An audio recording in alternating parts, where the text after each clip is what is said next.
Loli ini ditempatkan sebagai apa? Korban atau pelaku? Tapi dari cerita mereka nggak bisa dicerat dia, mana bisa lagi? Udah nggak bisa lagi dipaksain. Makanya saya bilang case close.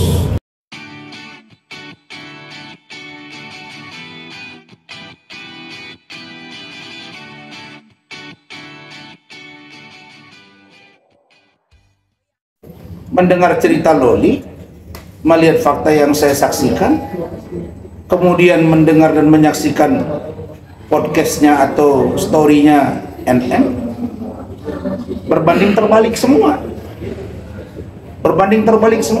Dan itu saya lihat dia duduk begini, jangan-jangan itu kan narasi yang sudah diatur kan, kalimatnya begitu-begitu, ini wah intelek sekali nih ngomongnya begini kayak presenter gitu kan ya. Jadi kalau menurut saya mau didengarkan ke Loli 1 juta kali juga nggak ngaruh kalau saat ini tuh.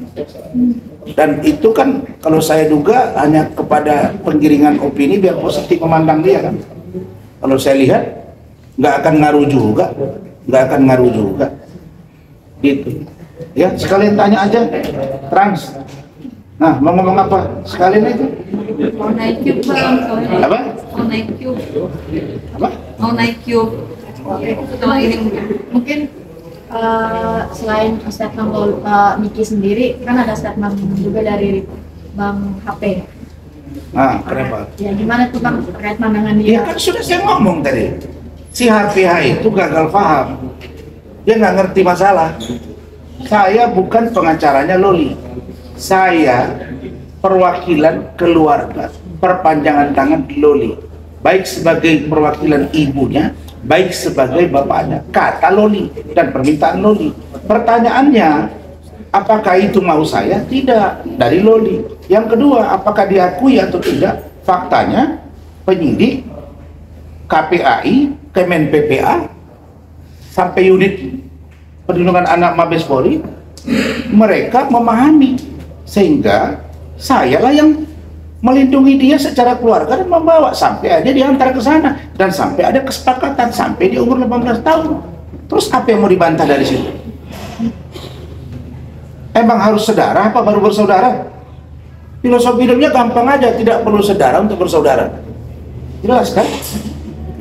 Itu Bang, penegasan mungkin untuk saat ini berarti yang punya akses untuk bertemu Loli itu Abang punya akses atas persetujuan Loli dan akhirnya nanti diawasi oleh pihak-pihak terkait. sama-sama, mereka masuk ada saya masuk ada mereka. Loli mau komunikasi lewat penjaga, kemudian ke polisi info ke saya juga begitu, nanti mereka juga begitu. Artinya semua dilakukan dalam rangka berlapis. Kenapa?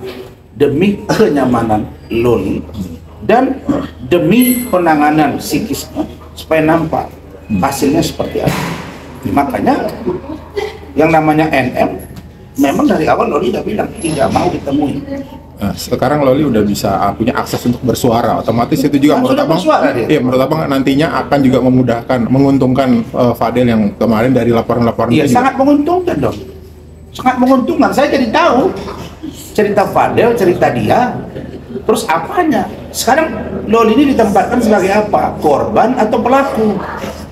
Tapi dari cerita mereka nggak bisa dicerat dia, mana bisa lagi? Udah nggak bisa lagi dipaksain. Makanya saya bilang case close. Justru yang akan naik kasus ini adalah kasus laporan saya terhadap Nikita Mirzani di 2 hal, yaitu fitnah, pencemaran media sosial terhadap saya dan penganiayaan. Itu poin. Bang, tapi kira-kira kalau misalnya Nick Mir ini merendahkan hati mau tabayun sama Abang atau ketemu Loli, dari Abang sendiri gimana? Saya memang bilang sama Loli, kalau dia datang gimana Loli? Ya udah silakan ngomong sama Om, nanti Om sampaikan ke saya.